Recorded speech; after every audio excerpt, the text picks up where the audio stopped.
Bonjour à tous, comme prévu je vais refaire une vidéo pour donc ce pendentif parce que je me suis rendu compte que la vidéo s'était arrêtée à mi-chemin, donc vous n'avez pas vu la fin de la confection du pendentif.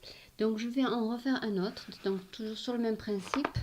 Donc je garde mon petit bustier à disposition. Donc je vais changer le coloris. Cette fois-ci, je vais prendre donc du fil en aluminium 2 mm couleur aubergine et du fil aluminium. Bon, la couleur elle ressort pas bien, mais en 2 mm pareil, c'est de la lavande. Voilà, donc du coup, je rappelle donc pour tout ce qu'il faut comme outil. Moi j'utilise ce petit mandrin. On peut utiliser un stylo, c'est pour faire juste le petit coup, le petit trou pour en fait après pouvoir glisser le fil en organza, là, ce petit trou, pour que ça soit bien régulier. Ensuite, donc, j'ai besoin d'une pince coupante, d'une pince à bourron. Voilà. Et moi, j'aime bien utiliser aussi ma pince Flush Cutter qui, en fait, pour les finitions, me font un bord qui est égal et non pas biseauté comme les pinces coupantes traditionnelles. Donc, je reprends mes deux brins de fil d'aluminium. Donc, je vais aller au milieu et je vais donc faire un tour. Hop, pour faire la petite boucle, pour ensuite mettre le petit ruban organza qui servira à maintenir après le pendentif. Donc le tout c'est de bien serrer, voilà. Donc une fois que c'est bien serré, j'essaie de recadrer au maximum, je sais pas trop comment mettre ma caméra pour que vous voyez bien. Je fais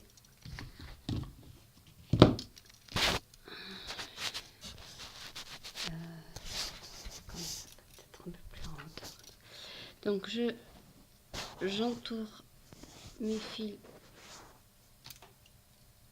comme ça en fait autour de mon premier cercle. On peut en refaire un autre tour pour bien bloquer. Hop. Voilà.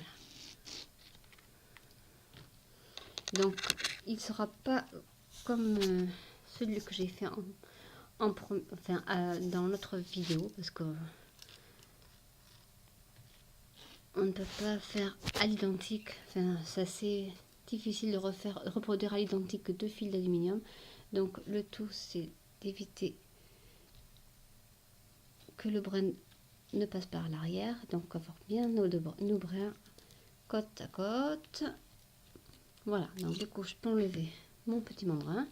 Et là je commence donc à faire mes boucles. Donc comme la dernière fois, c'est pareil, c'est comme on veut, suivant l'inspiration du jour. Donc je vais commencer par faire celle-là. Je galère un peu avec ma caméra aujourd'hui, je sais pas pourquoi. Donc en voilà pour une.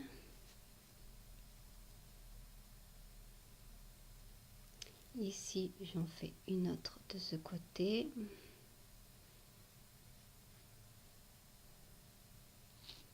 Donc après vous allez tout doucement hein, à votre rythme. Le tout voilà, c'est que ça vous plaise au final. Donc là je vais croiser et j'aime bien passer par dessus comme ça en même temps ça bloque un peu mon pendentif. Et je refais une autre petite boucle. Voilà. Et ici pareil, je peux remonter pour refaire une autre boucle.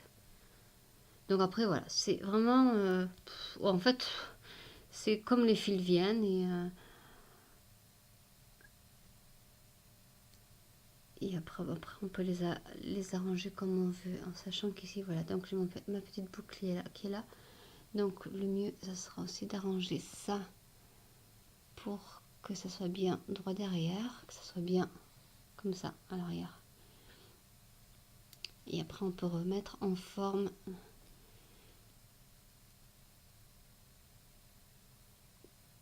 notre pendentif. Voilà, donc bon là c'est juste une ébauche. Après, quand on a tout fini, on peut recommencer. Donc j'ai oublié que je vais quand même utiliser mes éternelles petites perles magiques. Donc je vais en mettre une foncée. Je vais faire ma petite boucle ici, comme d'habitude. Je fais des petites boucles pour pouvoir bloquer ma perle. Donc là, comme c'est un brin clair, je mets une perle foncée. Et là, pareil, je vais prendre donc ma pince à bourron.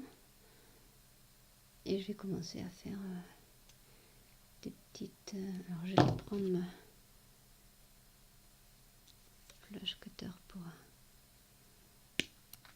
couper bien droit. Voilà, comme ça fait... alors, je vous montre. Ça fait bien quelque chose de plat. Et donc, qui accrochera moins vos vêtements. Et du coup, après, voilà, je fais mes petites vrilles pour essayer, voilà, d'avoir quelque chose de beau. Donc là, pareil, je vais couper un morceau. Ah, je serai un peu de côté, forcément. Voilà. Donc là, on va mettre une plus claire. Je vais d'abord faire ma petite boucle. Donc à la rigueur, celui-là, je vais faire partir comme ça. Dans l'autre sens. Voilà. Et là, je vais insérer ma perle. Et avec ma pince à bourron, je fais pareil, je fais une petite vrille. Et une petite boucle. Comme ça, j'aime bien. C'est sympa, ça finit le... Donc là, pareil. Donc là, ça va être le... C'est un morceau qui est clair. Donc je coupe. Déjà, pour avoir mon beau rectiligne. Celui-là, j'ai pris que une perle claire, donc foncée. Donc du coup, je vais juste faire des boucles pour celui-là. On va faire des petites boucles comme ça. Et là, on va prendre avec la pince pour en faire. Comme ça. Et ici, je vais partir dans ce sens-là. Parce que là, j'ai une petite perle claire. Donc, hop, je vais faire... Après, on peut chevaucher, on peut faire un peu ce qu'on veut. Donc là, pareil, je vais mettre ma perle. Je vais essayer de la coincer. Et avec la pince à bourron, je fais de nouveau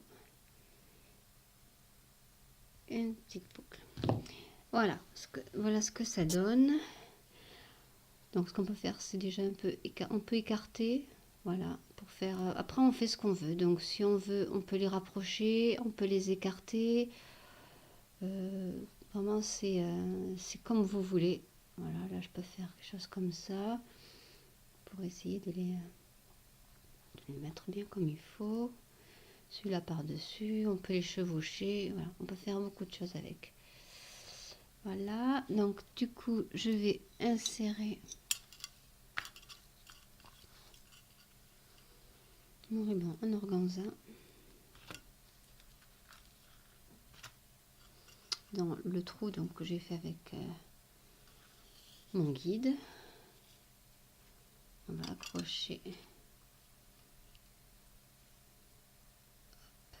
comme ça. Je reprends mon bustier. Comme ça, je vous montre sur le bustier ce que ça donne. Voilà. Je vais bien cadrer. Je ne montre plus. J'ai un peu de bazar là, en dessous. Hop. Là, voilà ce que ça donne une fois fini. Donc après, vous pouvez varier les plaisirs, prendre des fils qui sont lisses, striés, ciselés aussi, et pour varier les textures. mais on arrive à avoir un joli pendentif en très peu de temps et avec très peu de matière. Voilà, j'espère que cette vidéo vous a plu et puis à bientôt sur ma chaîne. Au revoir.